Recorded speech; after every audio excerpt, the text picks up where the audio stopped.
wa sahbihi wa sallim.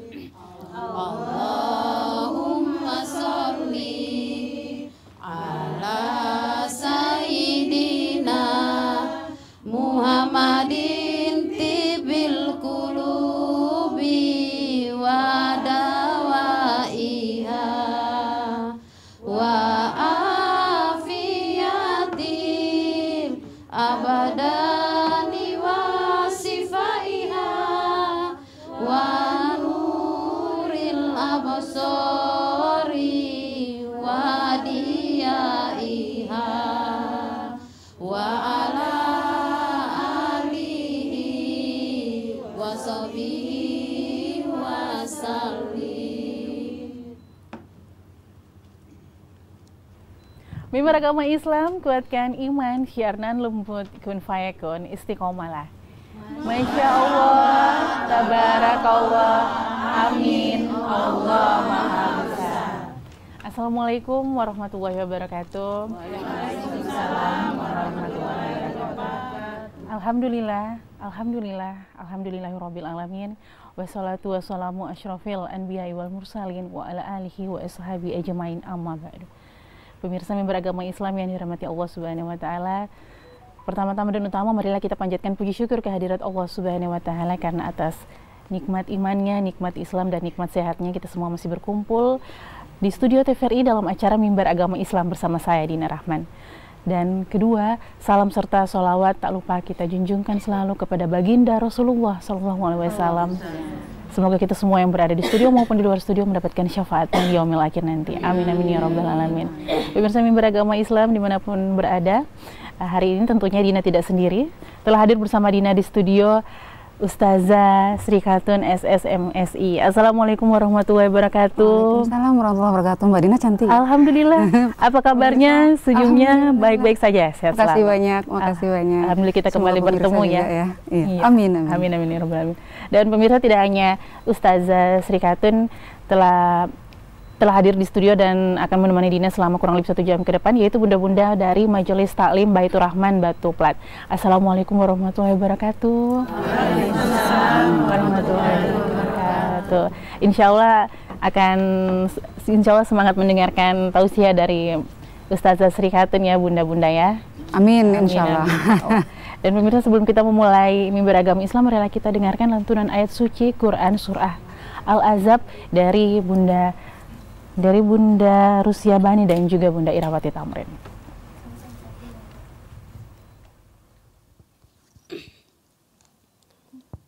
A'udzu billahi minasy syaithanir rajim. Bismillahirrahmanirrahim. Ya nisa'an nabi lastunna ka'aharim minan nisa'i in ittaqaytunna fala takhda'na bil qawli fayatma'al ladzi fi qalbihi maradu wa qulna qawlan ma'rufa. Wa qarna fi buyutikunna fala tabarrajna tabarrujal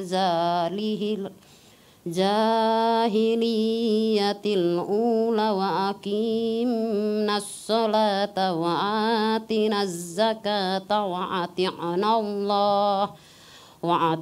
Allah wa rasul. Innama yuridullahu liyudhiba ankumur rijasa ahlal baiti wa yutahhirakum tathira. Sadaqallahul azim. Aku berlindung kepada Allah dari godaan setan yang terkutuk. Wahai istri-istri Nabi kamu,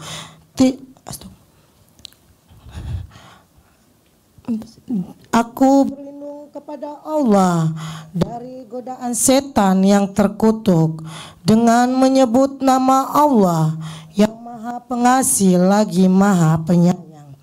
Dan barang siapa di antara kamu istri-istri Nabi tetap taat kepada Allah dan Rasul-Nya dan mengerjakan kebajikan, niscaya kami berikan pahala kepadanya 2 kali lipat dan kami sediakan rezeki yang mulia baginya. Wahai istri-istri Nabi, kamu tidak seperti perempuan-perempuan yang lain. Jika kamu bertakwa, maka janganlah kamu tunduk, melemah, lembutkan suara dalam berbicara sehingga bangkit nafsu orang yang ada penyakit dalam hatinya. Dan ucapkanlah perkataan yang baik. Dan hendaklah kamu tetap di rumahmu dan janganlah kamu berhias dan bertingkah laku seperti orang-orang jahiliyah dahulu. Dan laksanakanlah sholat, tunaikanlah zakat, dan taatlah Allah dan Rasul-Nya. Sesungguhnya Allah bermaksud hendak menghilangkan dosa dari kamu, wahai ahlu bait, dan membersihkan kamu sebersih-bersihnya. Maha benar Allah dengan segala firman-Nya. Assalamualaikum warahmatullahi wabarakatuh.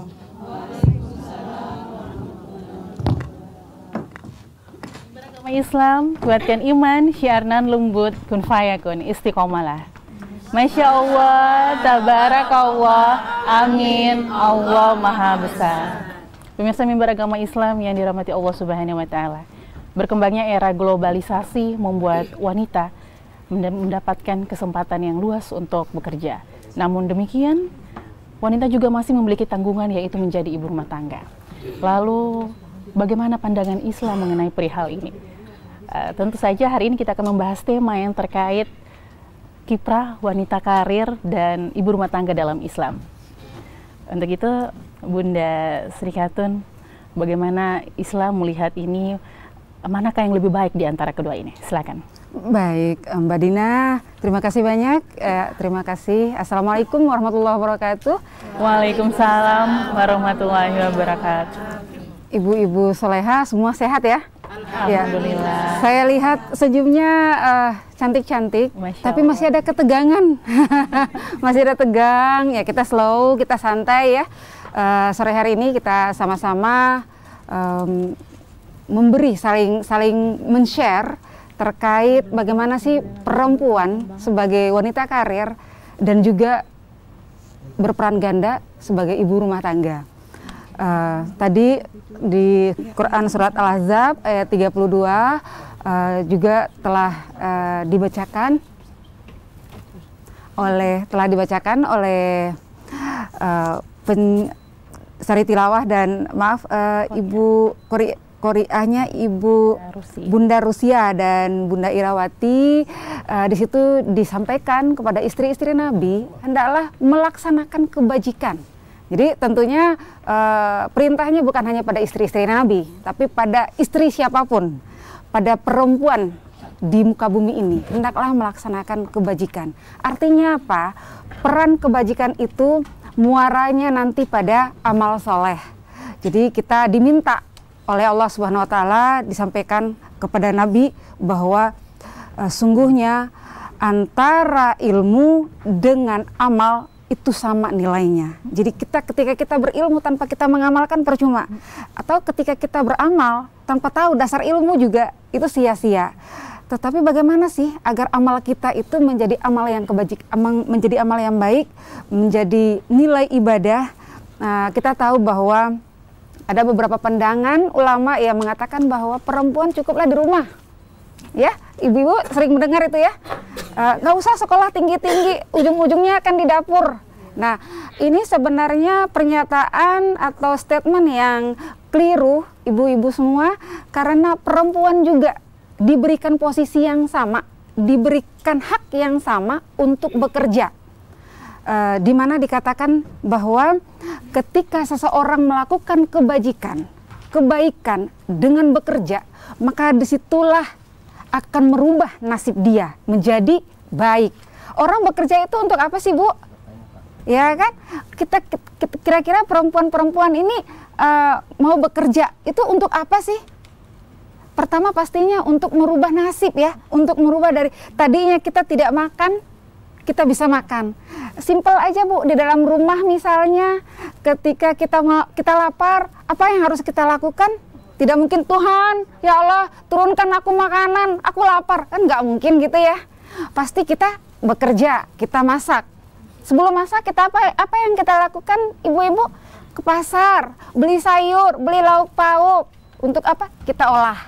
Jadi ada proses di situ. Tuhan tidak lihat hasilnya itu bagaimana.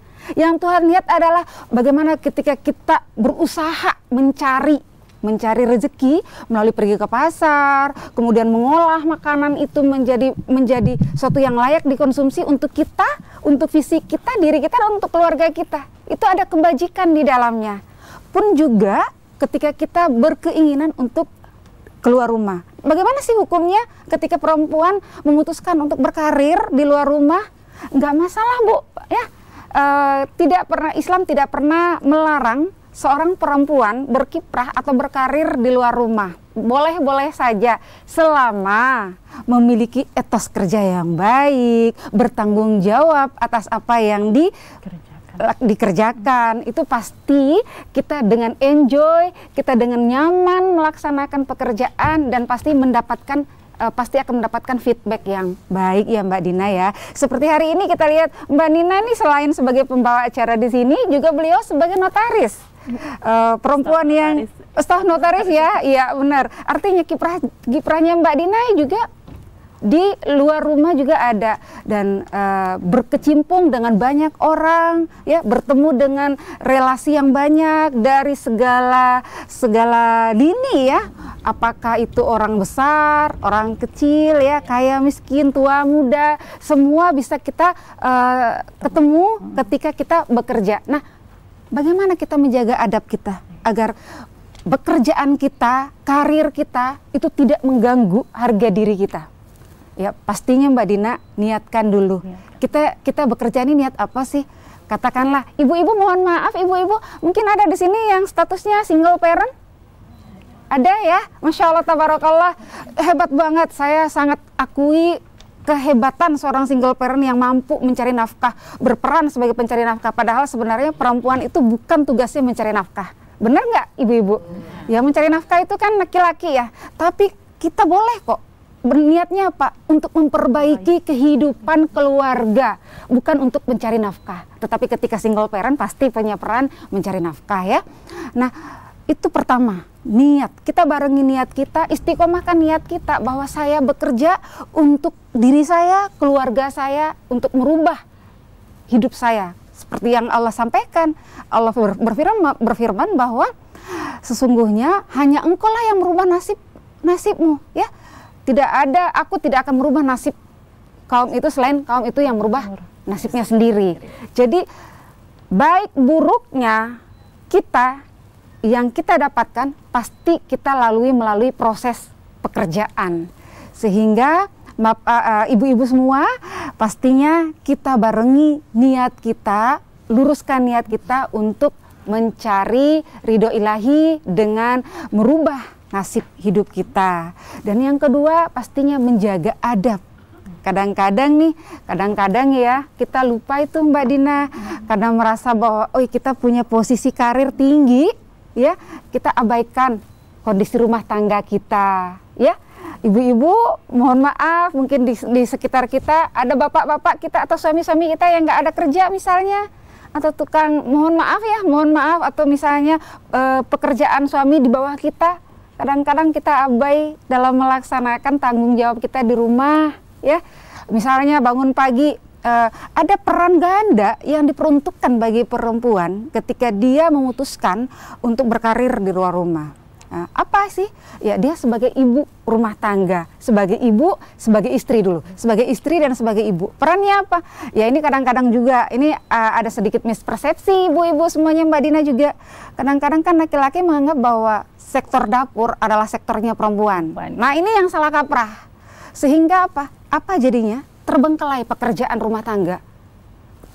Kemudian yang harusnya kita ada di kantor ketika perempuan berkarir di luar rumah, harus ada di kantor, hanya karena tanggung jawab dititik beratkan semuanya pada perempuan di dalam rumah, sehingga abai, kantor terlambat. Nah itu kan etos kerja yang nggak bagus, kita udah nggak disiplin. Nah bagaimana sih kita masuk kedisiplinan? Bangun sholat subuh berjamaah bareng, Masya Allah, tabarakallah, suami istri sholat subuh bersama-sama ya. Kalau hari ini para suami, para lelaki dianjurkan untuk sholat di masjid ya, kita bangunkan anak-anak kita. Nah ketika anak-anak belum bangun, kita laksanakan sholat. Setelah itu nikmati aja dengan musik, buka musik, sholawat pagi-pagi sambil bekerja. Nyamankan diri, karena kadang-kadang kalau kita merasa terbebani, pikiran udah mumet, akhirnya kopi yang tadi harus kita suguhkan dalam keadaan enak, jadinya terasa pahit, semakin pahit ya. Ya itu pekerjaan-pekerjaan yang di dalam rumah kita barengi dengan suami, karena domestikasi itu tidak diperuntukkan bagi perempuan. Pekerjaan rumah tidak boleh hanya perempuan semata-mata, barengi dengan suami. Bagaimana caranya? Kita harus membuka komunikasi. Sayang, apapun percakapannya ya, ibu-ibu pasti punya panggilan tersendiri buat suami tercinta di rumah ya. Sayang, kanda, abangda, atau apapun itu bahasanya, diajaklah, ayo kita bagi peran yuk. Karena kita dua sama-sama kerja nih, yuk kita bagi peran. Ya satunya sapu, satunya nyuci piring ya, kayak gitu. Sehingga makannya bersama-sama. Jangan setelah makan ya, suaminya meninggalkan itu piring di atas meja, istrinya yang ambil taruh ya, simpan di belakang nyuci, itu udah terlambat. Apa salahnya dua-duanya ngambil ke belakang? Ya, itu satu bentuk penghargaan karena istri tadi udah masak, masakannya enak, menghargai istri punya masakan, kita suami membawa ke tempat cuci piring dan istri mencuci. Nah seperti itu saya kira peran-peran domestik itu sebaiknya tidak membuat kita merasa bahwa pekerjaan di luar rumah berat. Karena kita tidak bisa menjalani rutinitas yang baik di dalam rumah tangga kita. Seperti itu Mbak Dina. Ya. Terasa begitu sederhana dan mudah dikerjakan ya. Bener banget. Tapi aslinya pasti sangat menyulitkan ya. Tentunya bunda-bunda di sini mungkin lebih paham. Ya bunda-bunda yang statusnya ibu rumah tangga mungkin lebih paham bahwa kerjaan dalam rumah tangga itu 24 jam gak selesai-selesai rasanya itu.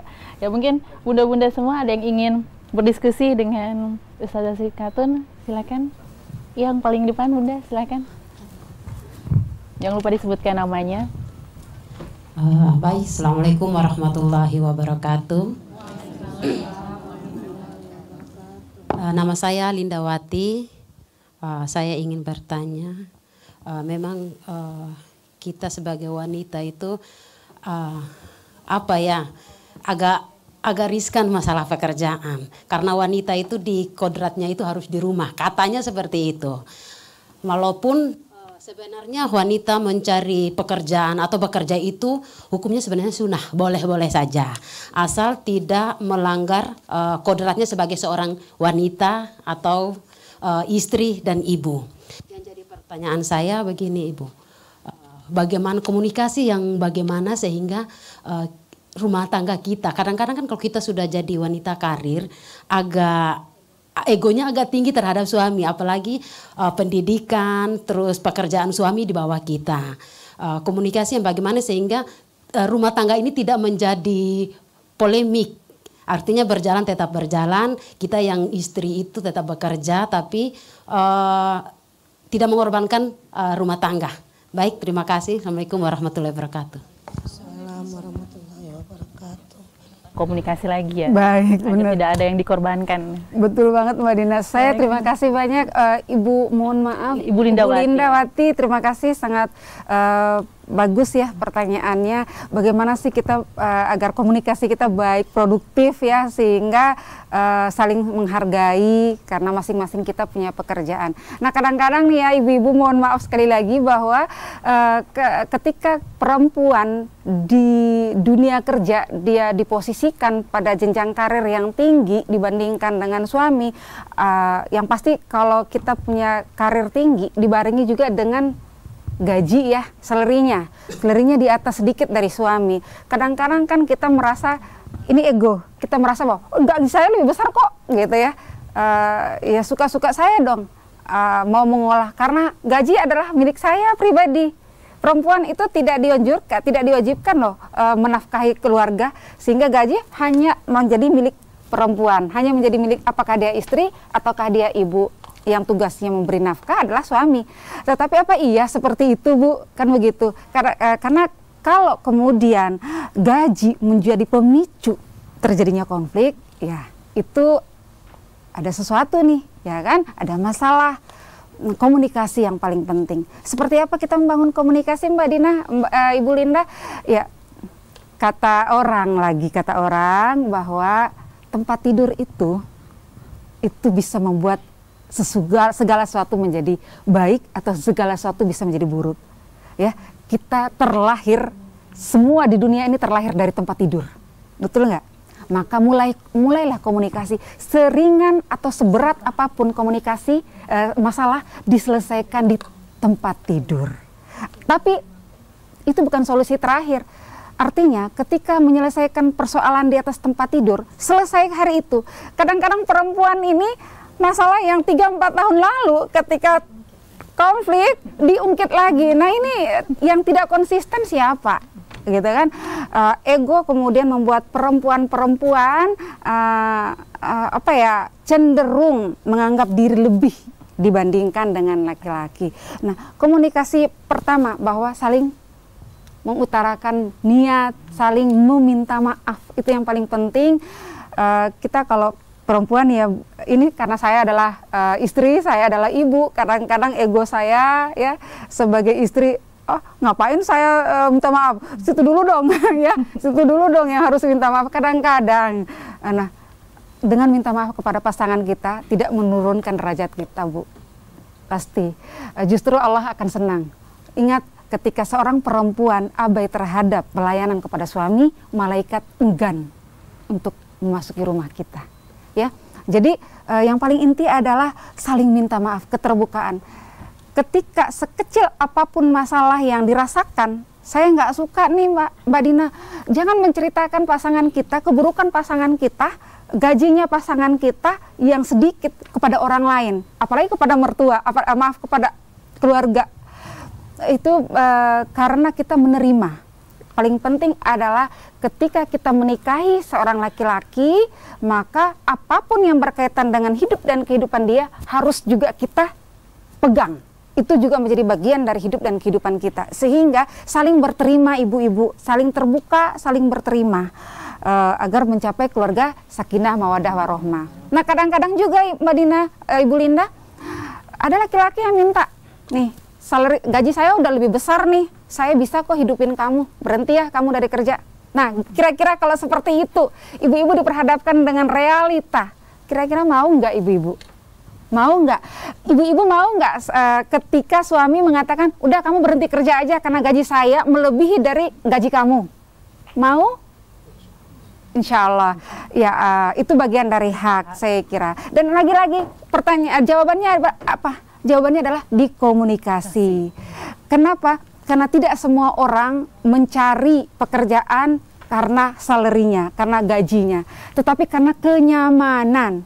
Ya, saya disekolahkan oleh orang tua saya, pastinya orang tua saya senang dong ketika saya punya pekerjaan, ya. Lalu bagaimana ketika setelah saya bekerja, suami minta keluar nih, nggak boleh. Nah, komunikasikan bahwa selain dirimu, saya juga ingin mengaktualisasikan apa yang saya dapat. Di luar sana mungkin banyak orang yang membutuhkan saya juga beri. Otomatis dengan catatan bahwa saya tidak mengabaikan status saya sebagai istri dan sebagai ibu bagi anak-anak. Seperti itu Mbak Dina, Ibu Linda, ya. Terima kasih. Iya, kalau tadi mungkin dari Ibu Linda sudah tentang wanita karir ya. Mungkin Dina ingin mendengar dari bunda-bunda yang lainnya, mungkin bunda-bunda yang paling depan. Ayo, ada yang ingin bertanya? Silakan Bunda. Lebih senang kalau kayak gini kita sharing diskusi, Bu. Allahu Akbar. Assalamualaikum warahmatullahi wabarakatuh. Waalaikumsalam warahmatullahi wabarakatuh. Nama saya Ratna Sari dari Baitur Rahman Batu Pelak. Yang ingin saya tanyakan Ibu, apakah ada wanita batas. Apakah ada batasan wanita karir dalam Islam, Ibu? Tolong dijelaskan. Baik. Terima kasih atas kesempatan yang diberikan. Terima kasih. Iya, silakan Bunda. Ya, baik Mbak Dina, makasih banyak. Ya, bahwa apakah ada batasan? Sebenarnya nggak ada batasan ya Bu. Baik di dalam rumah, di luar rumah, kita di jam mana sebenarnya tidak ada batasan Ibu. Nah, hanya karena kita perempuan, budaya kita lah yang membatasi. Kalau pekerjaan nggak ada batasan Bu, kita mau bekerja di ruang apa saja. Mau bekerja misalnya sebagai penyiar ya, mau bekerja sebagai guru, sebagai hakim, nggak ada batasan Bu. Tapi misalnya ada norma di situ, katakanlah jadi pegulat misalnya, ya kan? Ada norma di situ, benar berani nggak gitu ya? Secara fisik kita yang cenderung ya punya apa ya, punya fungsi reproduksi harus kita jaga. Ketika kita bergulat seperti apa, kayak gitu. Jadi yang membatasi kita itu adalah norma. Ya. Kalau ajaran Islam sendiri tidak ada batasan. Baik bekerja di sektor publik maupun di sektor domestik, baik bekerja di siang hari ataupun di malam hari. Selama pekerjaan tersebut tidak melanggar syariat, ya, kita bukan sebagai, mohon maaf, sebagai wanita tunasusila, ya. Kita tidak bekerja untuk menjajakan tubuh kita. Ya, selain itu, selain tidak melanggar syariat dan ketentuan ajaran agama, maka semua pekerjaan tanpa batas ya, tidak ada batasan. Seperti itu. Seperti itu, iya. Insya Allah diterima ya. Nah, Bunda, mungkin ada Bunda lagi yang ingin berdiskusi. Ayo. Silakan Bunda Ira. Ayo di tengah. Iya, pasti Bunda Ira di sini sebagai ibu rumah tangga ingin berdiskusi juga dengan ini Bunda Sri. Ayo silakan Bunda. Bismillahirrahmanirrahim. Assalamualaikum warahmatullahi wabarakatuh. Ya. Perkenalkan, nama saya Irawati Tamrin. Saya sempatnya dulu pernah kerja, tapi izin punya putra pertama saya mundur kerja. Tapi bagaimana ya, saya merasakan antara ibu rumah tangga dengan bekerja, ibu rumah tangga itu lebih capek. Kalau bekerja ya bangun pagi, urus anak, pergi sekolah sudah. Tapi ibu rumah tangga bangun pagi sudah ngomel sini, ngomel sana. Suami belum beres-beres, kami sudah urus anak. Nah, itu yang membuat saya bertanya-tanya, apakah kita sebagai istri ini berdosa tidak? Sudah mengurus rumah tangga, kita ngomel-ngomel lagi. Nah, itu dari saya. Assalamualaikum warahmatullahi wabarakatuh.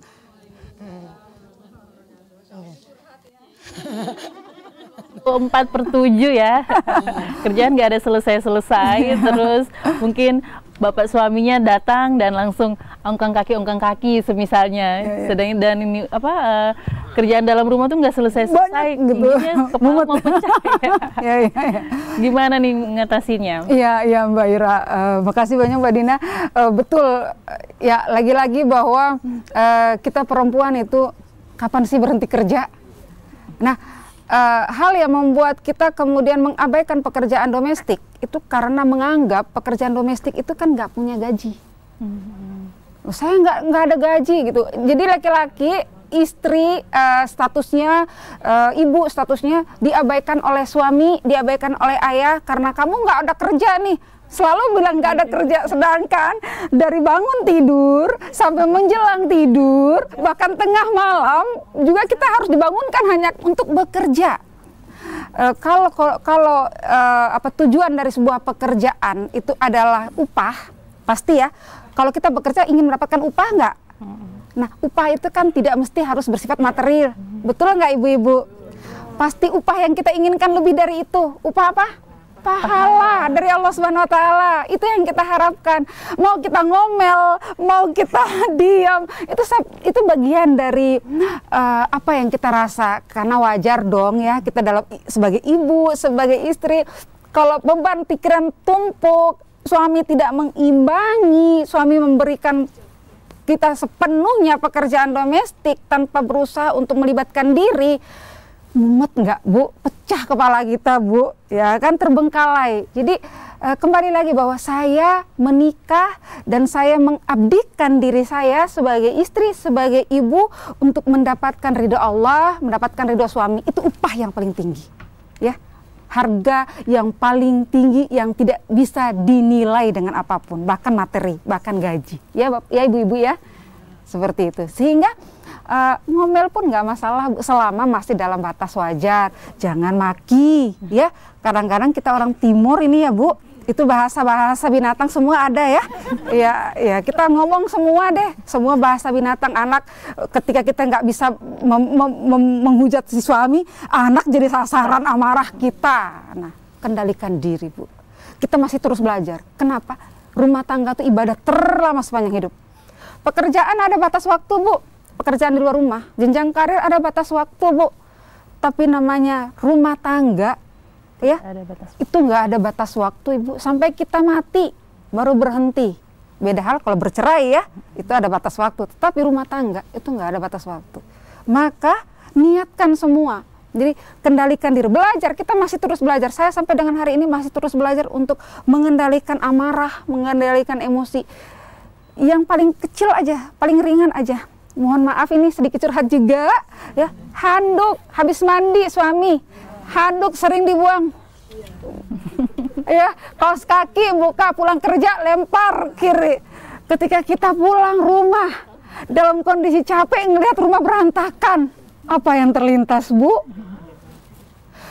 Udah nggak karuan omongan kita. Nah, itu yang perlu kita kendalikan.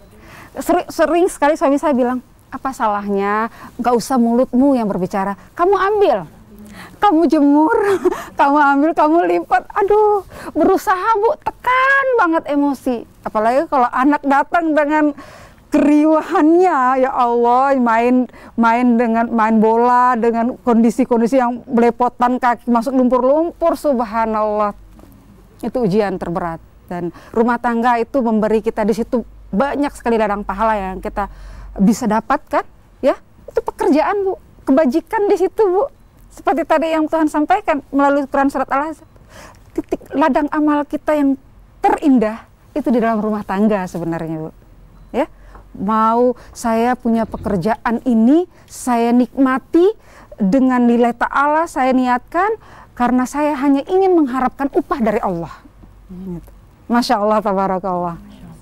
Ya, saya kira seperti itu ya. Jadi kita kembali lagi ingat bahwa pernikahan itu ibadah sepanjang masa, seumur hidup, sehingga apapun yang terjadi itu bagian dari dinamika, bagian dari proses, dan kita akan terus berproses untuk mengendalikan diri, mengendalikan amarah, mengendalikan hawa nafsu, dan lagi-lagi komunikasi dengan pasangan, ya. Terus komunikasi, karena hanya dengan komunikasi segala sesuatu bisa diselesaikan dengan baik, gitu ya, dengan bijak. Seperti itu Mbak Dina. Yang penting intinya kita luruskan niat ya. Luruskan niat. Semata-mata karena ibadah. Bener banget Mbak Dina. Kalau enggak ya pasti akan membias ke lain. Bener banget iya. Mbak Dina. Dan mungkin bunda-bunda yang lain ada yang ingin bertanya, kita diskusi bareng sama Ustazah Sri Khatun tentang perihal wanita karir, atau mungkin ibu rumah tangga pun bisa tetap berkarir sembari bekerja di dalam rumah. Apalagi Pasti. sekarang kan teknologi juga semakin canggih. Pasti. Online shop misalnya. Iya, mungkin masih ada bunda-bunda yang ingin bertanya. Monggo. Iya, bunda yang di belakang mungkin silakan. Iya. Iya. Silakan. Bunda yang ingin bertanya lagi, silakan. Masih ada waktu kok Ibu. Masih silakan Bunda. Masih. Kita diskusi bareng Ustazah Sri di sini. Ini kira-kira di luar apa tema. Ini Ibu, saya mau tanya, suami gade SK, uangnya bantu sama keluarga tanpa sepengetahuan istri. Nah istrinya dengar dari isu-isu dari luar, kira-kira istri mulai muka sebelum apakah itu tiap hari sampai bertahun-tahun, macam 3 tahun begitu kan Ibu kalau ambil SK. Apakah selama itu kita sebagai istri masak, bikin kopi, tapi tetap comel saja, tapi nanti malam Nanti kalau ada uang kita semangat, kalau tidak ada uang tidak ada semangat.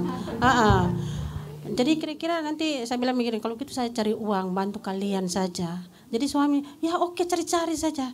Jadi kira-kira saya tanya di sini, kira-kira saya ini sebagai istri, apakah saya harus cari uang bantu suami, ataukah saya duduk diam pangku tangan, begitu. Terima kasih Ibu. Apakah dirasa perlu nih menggadai asetnya, suami menggadai asetnya, dan akhirnya istri pun merasa perlu untuk bekerja, lagi-lagi membantu ya. Benar. Nah, silahkan. Iya Mbak Dina, apa yang dialami oleh Ibu Ratna sebenarnya tidak dipungkiri bahwa itu juga dialami hampir di sebagian rumah tangga ya. Bagaimana ketika finansial itu tidak mencukupi, tidak bisa diperoleh dari gaji, apa yang harus dilakukan untuk terus menopang hidup agar dapur itu terus ngepul. Ini sebenarnya bisa dikomunikasikan. Yang paling penting adalah ketika ketika suami sudah tidak berlaku jujur. Segala sesuatu kan harus dikomunikasikan, Bu. Seringan atau seberat apapun. Nah, suami ketika itu sudah sesuatu barang berharga atau aset keluarga yang ingin digadaikan atau dipakai untuk kebutuhan dan kemaslahatan keluarga, sah-sah saja. Tapi libatkanlah istri. Karena istri di sini bukan pembantu, Bu ya, Mbak Dina. Kalau pembantu kita gaji ya. Kalau istri kita nafkahi, bukan kita gaji. Ketika istri menuntut, saya digaji dong, harus. Suami harus memberi gaji. Tapi istri tidak minta itu. Istri hanya minta, kamu nafkahi saya. Seberapapun nafkah yang diberikan dari suami, itu adalah bagian dari hak istri. Tetapi ketika hak itu istri tidak dapatkan, ya, istri tidak dapatkan karena tadi suami tutupin berapa jumlah gajinya, ditutup. Istri dikasih misalnya 1 juta 1 bulan, tinggal pintar-pintarnya istri, Bu ya, pintar-pintarnya istri. Kita kan kadang-kadang suka nuntut nih, ibu-ibu suka nuntut nih, ini kurang. Nah, karena keseringan bilang kurang, suami bingung ini mau nombokin dengan cara apa, gitu kan. Nah, jadi tidak serta-merta apa yang dilakukan oleh suami itu salah. Karena tadi kebutuhan rumah tangga yang tinggi, kita karena selalu bilang kurang, nggak mampu membuat manajemen pengelolaan keuangan dengan baik di rumah tangga. Akhirnya baru tanggal 10 udah bingung gitu ya. Khususnya PNS, bingung gitu. Gimana nombokinnya ini? Ya, jalan satu-satunya di tengah di tetangga punya pohon yang daun kelor misalnya, pohon papaya misalnya, kita minta ya. Tapi kalau keseringan minta kan juga orang bilang ini nggak punya gaji ya, nggak punya makanan ya, selalu akhirnya solusi tadi menggadaikan aset kita.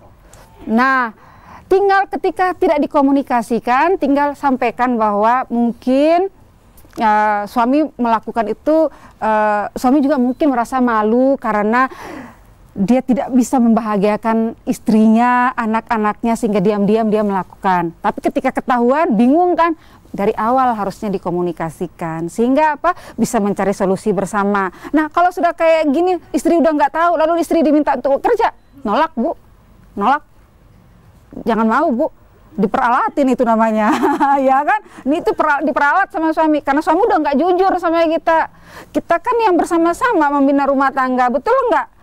Lalu kemudian suami diam-diam gadaikan SK, aduh bahaya. Baik ya, kalau hari ini saja ada saja bisa gadaikan buku nikah, mungkin buku nikah udah digadaikan, karena suami dan istri punya buku nikah, kan gitu ya? Kenapa? Karena tadi komunikasi nggak ada, gitu ya? Cincin pernikahan. Oh iya, mahar ya. Itu mahar ya. Nah, ini yang perlu kita luruskan ya sebenarnya. Itu nggak boleh sebenarnya ya, menggadaikan cincin, karena gini, mahar itu hak istri. Kalau dia menggadaikan, itu untuk dia punya kepentingan, untuk diri dia sendiri, untuk saya mau makan. Saya mau gade, suami saya nggak cukup kasih saya punya kosmetik nih, skincare sekarang mahal. Mumpung cincin saya ini cincin berlian yang harganya bisa membayar skincare, saya beli untuk konsumsi diri boleh. Tetapi tidak diniatkan untuk dikonsumsi, apalagi kalau suami makan, nggak bisa, Bu. Ya, karena itu mahar diberikan kepada kita. Ya, Ini hanya untuk beli. untuk kebutuhan kita boleh. Kebutuhan. Kalau untuk kita kasih makan suami anak, bisa begitu. kasih makan anak boleh, tetapi jangan di suami ya, karena itu mahar suami berikan ke kita. Begitu. Ya, jangan dipakai cincin kita, mahar yang dikasih kita buat gade untuk beli beras makan bersama, jangan Bu ya. Karena itu hak kita. Ya. Itu tidak boleh. Seperti itu ya. Itu. Iya, sepertinya seru sekali ya. Iya, iya. Silakan Bunda, silakan berdiri. Iya. Oke. Kita kasih keluarganya bagaimana? Iya. Kita punya mahar nikah, kita istri sendiri, suami sendiri.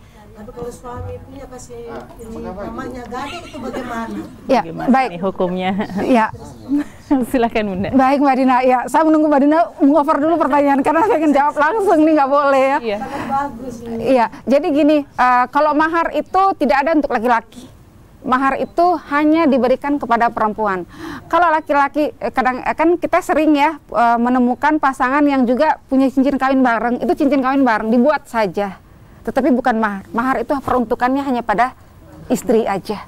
Ketika saya nikahkan dan kawinkan Anda dengan mas kawin. Mas kawin itu yang namanya mahar. Ya, itu hak mutlak istri. Kalau mas kawin, jadi misalnya mas kawin walaupun segelas air putih harus diminum habis. Saya mau tanya, ketika saya minum segelas air putih, mahar saya adalah air putih, saya minum setengahnya, saya kasih ke suami saya karena sudah layak suami saya kasih, boleh nggak? Nggak boleh. Maka itu ketika cincin emas yang kita pakai yang jadi mahar tadi, kita harus menggunakannya untuk kepentingan diri kita sendiri ya, atau kalau kita mau kasih anak-anak juga boleh ya. Yang penting suami hati-hati Bu, hati-hati banget, suami jangan sampai mengkonsumsi satu biji pun dari pemberian mahar itu ya, begitu. Kalau tadi niatnya bahwa ini kan untuk keluarga, nggak bisa Bu, nggak bisa. Jangan dibilang ini untuk membantu keluarga, nggak bisa. Ini mahar itu hak mutlak istri, gitu ya. Baik, gitu aja. Saya senang sebenarnya. Ini apa ya? Bahasa-bahasa kejadian-kejadian yang dialami oleh rumah tangga kita. Kadang-kadang kita perempuan tuh ego juga, Bu. Iya. Jadi ketika kita misalnya dua orang, suami dan istri, dua-duanya bekerja. Tadi laki-laki punya sikap bahwa ya tadi dia merasa menjadi pemimpin, dia merasa yang punya hak untuk menafkahi, punya tanggung jawab, punya kewajiban untuk menafkahi, sehingga segala sesuatu yang berurusan dengan rumah tangga, berurusan dengan rumah, maaf bukan rumah tangga, dengan rumah, itu bukan lagi urusan dia. Karena dia akan bekerja di luar rumah dan akan membawa sesuatu untuk diberikan kepada orang-orang yang ada di rumah. Tinggal bagaimana istri mengelola. Nah, bagaimana ketika istri juga bekerja? Ini ribet Bu kalau tidak dikomunikasikan. Maka tadi dari awal saya sampaikan bahwa komunikasi paling penting untuk kemaslahatan bersama, untuk mencapai keluarga yang sakinah, mawaddah, warohmah. Jadi kalau misalnya dianggap beban rumah tangga itu beban ganda yang membuat saya nggak bisa loh sayang kalau kerja sendiri, tolong dibantu dong. Kalau suami nggak bisa bantu, maka tolong dong kita gaji orang boleh nggak? Minta dong yang ini kan gaji saya sekian, gaji sayang sekian. Nah, saya ini berat loh. Kalau misalnya saya harus melakoni rutinitas setiap pagi dengan bangun jam sekian, ngurus anak, cebokin anak, mandikan anak, antar anak, ribet gitu hidup saya nih. Belum saya ke kantor, belum saya mandi, belum saya pakai lipstik, bedak dan sebagainya. Itu kayak berat banget beban saya setiap hari saya lakoni. Bisa nggak kita sewa orang, kita sewa asisten, dikomunikasikan gitu. Agar mencapai kebaikan. Oke, kita panggil asisten datang bantu kita. Seperti itu ya Bu ya. Sehingga apa? Pekerjaan, jangan sampai pekerjaan rumah tangga membuat kita berantem, terus cekcok, terus panjang, akhirnya yang ada adalah saling maki, saling hujat, keluarga semua disebutin, dihinakan, sudah membeda-bedakan penghasilan, akhirnya ujung-ujungnya bercerai. Kita kan pasti nggak menghendaki perceraian di dalam rumah tangga. Ingat Ibu, lagi-lagi saya sampaikan, pernikahan adalah ibadah terlama sepanjang hidup, maka kembalikan lillahi ta'ala niat kita, lillahi ta'ala bahwa saya bekerja baik di dalam rumah maupun di luar rumah, saya mengharapkan ridho Allah Subhanahu wa taala, upahnya adalah pahala ridhonya Allah Subhanahu wa taala. Pasti suami juga akan membarengi. Begitu ya Mbak Dina dan Ibu-ibu Soleha. Semoga bisa terjawab ya Ibu-ibu Soleha. Insya Allah. Rasanya kita dibatasi waktu juga ya, tidak hanya kerjaan yang dibatasi, tapi waktu juga kita dibatasi. Tapi bagian dari pekerjaan. Bagian dari rasanya masih banyak yang ingin ditanyakan. Tentunya sebenarnya saya sendiri pun juga yang sebagai wanita karir, tapi yang belum menjadi ibu rumah tangga juga ingin bertanya. Tapi sayangnya kita sudah dibatasi waktu. Semoga kita bertemu lagi di episode-episode selanjutnya dengan tema-tema yang lebih menarik dari ini. Tapi sebelum kita menutup mimbar agama Islam, silakan Ustazah untuk closing statement-nya. Baik, terima kasih Ibu-ibu Soleha, Ibu-ibu Budiman. Marilah kita beribadah seolah-olah kita meninggal besok. Tapi marilah kita bekerja seolah-olah kita hidup selamanya. Seperti itu saja. Terima kasih banyak. Al-afu minkum wallahul muwaffiq ila aqwamit thoriq. Assalamualaikum warahmatullahi wabarakatuh. Waalaikumsalam warahmatullahi wabarakatuh. Terima kasih kepada Ustazah Sri Khatun yang telah berkesempatan hadir, dan juga bunda-bunda dari Majelis Taklim Baitur Rahman Batu Plat Kota Kupang yang juga berkesempatan hadir pada Mimbar Agama Islam hari ini, dan juga pemirsa Mimbar Agama Islam dimanapun berada. Keseimbangan antara karir dan juga rumah tangga tentunya harus selalu terwujud, dan wanita tidak perlu memilih antara menjadi wanita karir atau menjadi ibu rumah tangga, karena Khadijah radhiyallahu anhu pun juga melaksanakan dua profesi sekaligus, tapi juga berbarengan menjalankannya dengan sebaik mungkin. Saya Dina Rahman, mewakili seluruh kerabat kerja yang bertugas, mohon pamit undur diri dari hadapan Anda. Semoga kita bertemu lagi di Mimbar Agama Islam episode lainnya. Assalamualaikum warahmatullahi wabarakatuh. Waalaikumsalam warahmatullahi wabarakatuh.